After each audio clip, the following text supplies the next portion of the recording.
Hello friends, tricks for all students में आप सभी का एक बार फिर से स्वागत है। फ्रेंड्स, आज की इस वीडियो में हम इंडियन पॉलिटी भारतीय राज व्यवस्था एम लक्ष्मीकांत के ऑब्जेक्टिव क्वेश्चन को सॉल्व करेंगे। फ्रेंड्स, ये बुक भारतीय राज व्यवस्था बाय एम लक्ष्मीकांत का ऑब्जेक्टिव वर्जन है। इसमें एम लक्ष्मीकांत के सभी चैप्टर के ऑब्जेक्टिव क्वेश्चन दिए गए हैं। तो फ्रेंड्स, आज हम एम लक्ष्मीकांत के फर्स्ट चैप्टर के ऑब्जेक्टिव क्वेश्चन को देखेंगे। इसका फर्स्ट चैप्टर है ऐतिहासिक पृष्ठभूमि। इसका पहला क्वेश्चन है, निम्न कथनों पर विचार कीजिए। तो यहाँ पे दो कथन दिए गए हैं, इन पर हमें विचार करना है। पहला कथन है, पहला सेंटेंस है, भारत शासन अधिनियम 1919 के अंतर्गत भारतीय व्यवस्थापिका में यानी कि भारतीय विधानपालिका में प्रतिनिधित्व बढ़ा दिया गया तथा पहली बार द्विसदनीय विधानमंडल बनाया गया। दूसरा सेंटेंस है, भारत शासन अधिनियम 1935 में यह प्रस्ताव था कि भारतीय प्रांतों एवं रियासतों को मिलाकर एक संघ की स्थापना की जाएगी। उपरोक्त कथनों में से कौन सा कथन सत्य है, ये बताना है आपको। तो फ्रेंड्स, कथन एक सत्य है या कथन दो सत्य है या दोनों ही कथन सत्य है या दोनों में से कोई भी सेंटेंस सही नहीं है। आपको चारों ऑप्शन में से कोई एक ऑप्शन चुनना है। तो फ्रेंड्स, वीडियो को पॉज करके आप इसका एक सही आंसर कमेंट में ज़रूर बताएं। तो वैसे मैं इसका सही आंसर बता देता हूँ। फ्रेंड्स, इसका पहला सेंटेंस पूरी तरह सही है। जैसा कि हम जानते हैं कि 1858 के बाद जितने भी अधिनियम बने, 1857 की क्रांति के बाद भारत के लिए जितने भी अधिनियम बनाए गए थे, उन सभी अधिनियम में भारतीय व्यवस्थापिका में प्रतिनिधित्व बढ़ा था। तो इसका मतलब इस अधिनियम में भी प्रतिनिधित्व बढ़ा दिया गया और पहली बार इसी अधिनियम में दो सदनों यानी कि राज्यसभा और लोकसभा की बात कही गई थी। इसके अलावा इसका दूसरा सेंटेंस भी पूरी तरह सही है, क्योंकि भारत शासन अधिनियम 1935 में भारतीय संघ के निर्माण की बात कही गई थी। हालांकि ये कभी अस्तित्व में नहीं आया था, बट फिर भी संघ बनाने की बात की गई थी। तो इस आधार पर हमारा ऑप्शन सी बिल्कुल सही है। अगला क्वेश्चन है, निम्न में से किस अधिनियम के द्वारा भारत में एक नियंत्रण बोर्ड यानी कि बोर्ड ऑफ कंट्रोल की स्थापना की गई थी। तो फ्रेंड्स, यहाँ पे चार ऑप्शन दिए गए हैं, इनमें से हमें कोई एक ऑप्शन बताना है। 1773 का रेगुलेटिंग एक्ट, या फिर 1784 का पीट्स इंडिया एक्ट, या फिर 1833 का चार्टर एक्ट, या फिर 1858 का भारत सरकार अधिनियम। तो इन चारों ही ऑप्शन में से जो ऑप्शन बी है यानी कि 1784 का पीट्स इंडिया एक्ट, ये पूरी तरह सही है, क्योंकि 1784 के पीट्स इंडिया एक्ट के द्वारा ही भारत के लिए बोर्ड ऑफ कंट्रोल की स्थापना की गई थी, जिसका काम राजनीतिक मामलों का प्रबंधन करना था। अब आते हैं हमारे अगले क्वेश्चन पर, जो कि है, योग्यता के आधार पर भर्ती का विचार सर्वप्रथम किसमें व्यक्त किया गया था।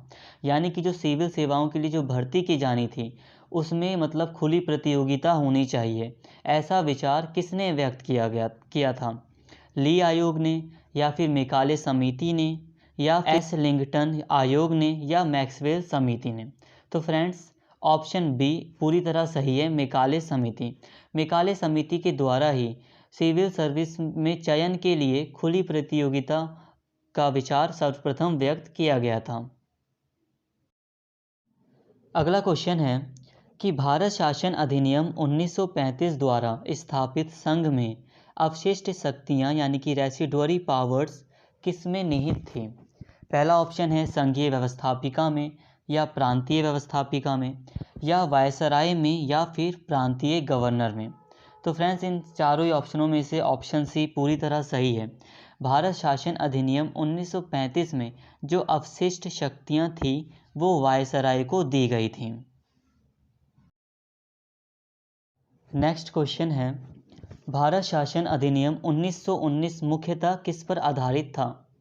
पहला ऑप्शन है मॉर्ले मिंटो सुधार पर, या ऑप्शन बी मॉन्टेग्यू चैम्सफोर्ड सुधार, या option C Ramsay MacDonald award, या ऑप्शन डी नेहरू रिपोर्ट। तो फ्रेंड्स, इस क्वेश्चन का सही आंसर है ऑप्शन बी मॉन्टेग्यू चैम्सफोर्ड सुधार।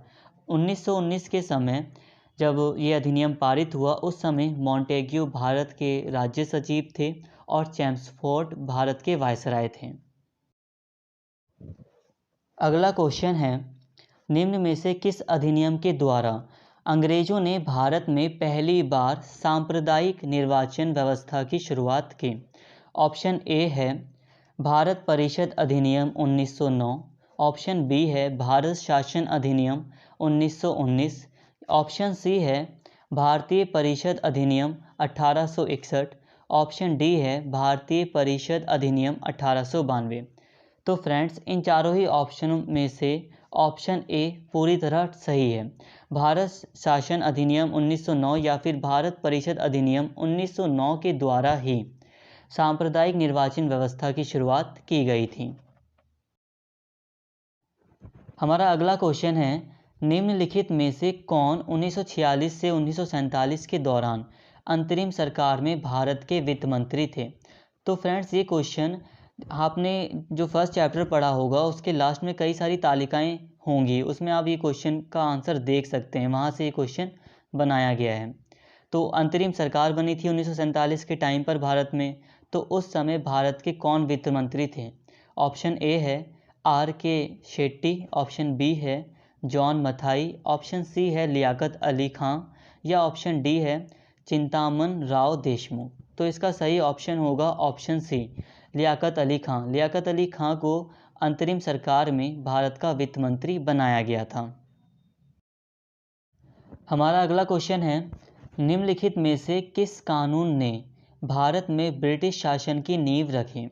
Option A regulating act 1773, option B Pitt's India अधिनियम 1784, ऑप्शन सी है भारतीय परिषद अधिनियम 1861, ऑप्शन डी है भारतीय परिषद अधिनियम 1892।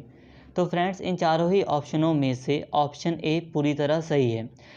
रेगुलेटिंग एक्ट 1773 के द्वारा ही भारत में ब्रिटिश शासन की नींव रखी गई थी।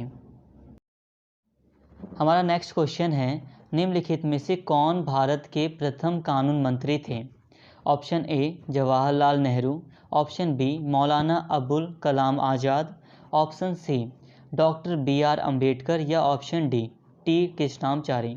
तो फ्रेंड्स, जैसा कि हम जानते हैं, भारत में 1946 से 47 के बीच अंतरिम सरकार का गठन हुआ था, जिसमें डॉक्टर बी.आर. अम्बेडकर को भारत का प्रथम कानून मंत्री नियुक्त किया गया था। तो इसका ऑप्शन सी पूरी तरह सही है। फ्रेंड्स, चैप्टर फर्स्ट के लास्ट में कई सारी तालिकाएं दी गई हैं, एम लक्ष्मीकांत की जो पॉलिटी की बुक है वहाँ से ये क्वेश्चन बनाया गया है।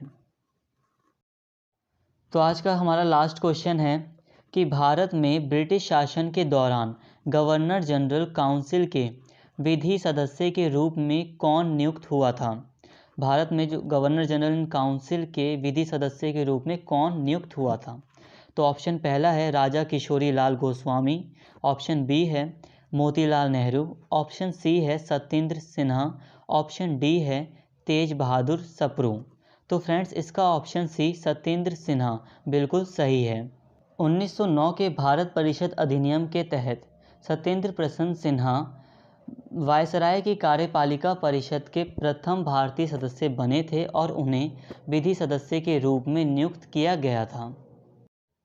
तो फ्रेंड्स, फ़िलहाल आज की वीडियो में इतना ही, और अगर आपको वीडियो पसंद आई हो तो प्लीज़ चैनल को ज़रूर सब्सक्राइब कर लें और इस वीडियो को ज़्यादा से ज़्यादा शेयर करें और लाइक करें। Thank you.